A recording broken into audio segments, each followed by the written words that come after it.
बिस्मिल्लाहिर्रहमानिर्रहीम अस्सलाम वालेकुम एवरीवन। कराची कौंसलेट की ताज़ा तरीन सूरत हाल इस वीडियो में मिलेगी। आज है 21 अगस्त। अल्हम्दुलिल्लाह मेरे वीज़े लगने शुरू हो गए। आज एक पहला वीज़ा लग के आ गया। जुम्मे को मैंने स्पेशल वीज़ा अप्लाई किया था, आज मेरा वीज़ा लग के आ गया।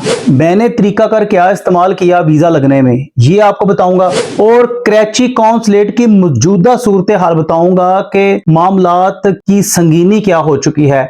ड्रॉप बॉक्स में कोई चेंजेस नहीं आई। ये सारी तफसीलात आज की वीडियो में है।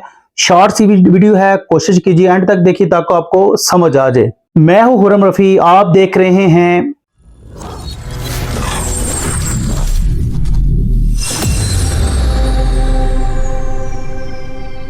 नए आने वाले दोस्तों से गुजारिश है कि मेरे चैनल को सब्सक्राइब कर दें, वीडियो को लाइक और शेयर कर दें और बेल आइकन पे जरूर क्लिक करें।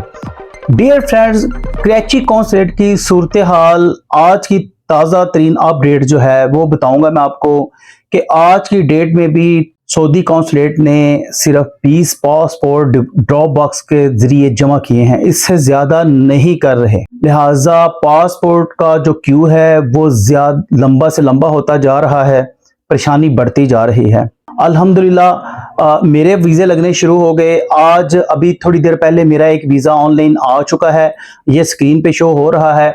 मेरा वीज़ा लगने का या मैंने किस तरीके से वीज़ा लगवाया है वही काम मैंने आपको पिछली वीडियो में बताया था कि ये वीज़ा मेरा स्पेशल फीस दे के लगवाया है। इसको ड्रॉप बॉक्स के थ्रू अंदर भिजवाया, स्पेशल फीस दी और मेरा वीज़ा ऑलमोस्ट 4 दिन में लग के आ गया। तो बाकी जो वीज़े हैं वो भी अल्हम्दुलिल्लाह मेरे इन्हीं दिनों में आ जाएंगे। तो लिहाजा मेरी आपसे रिक्वेस्ट है कि जिन भाइयों के सऊदी कौंसलेट ने जो ड्रॉप बॉक्स का स्यापा डाला हुआ है उससे हमारे बहुत सारे भाई परेशान हैं। बहुत सारे भाई मैसेज करते हैं मुझे चैनल पे भी, व्हाट्सएप पे भी, और बेचारे अपनी परेशानी का इजहार कर रहे होते हैं। बहुत सारों के तो मेडिकल एक्सपायर हो चुके हैं, एक मंथ से ज्यादा हो गया उनको पासपोर्ट एम्बेसी में गए हुए, ना एम्बेसी उनको वापस कर रही है ना उनको प्रोसेस में डाल रही है। ये बहुत बड़ा मसला बना हुआ है। पाकिस्तान गवर्नमेंट की तरफ से किसी ने भी इस मामले को नहीं समझना जब तक मामला तबाही तक नहीं पहुंच जाता।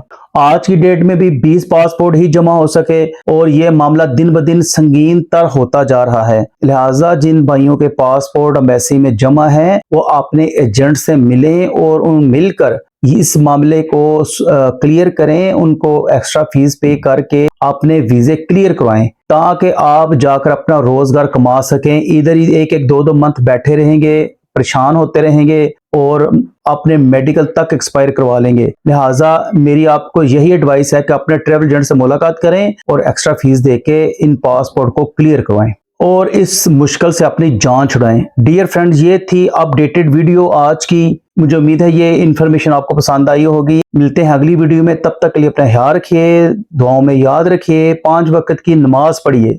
अल्लाह हाफिज।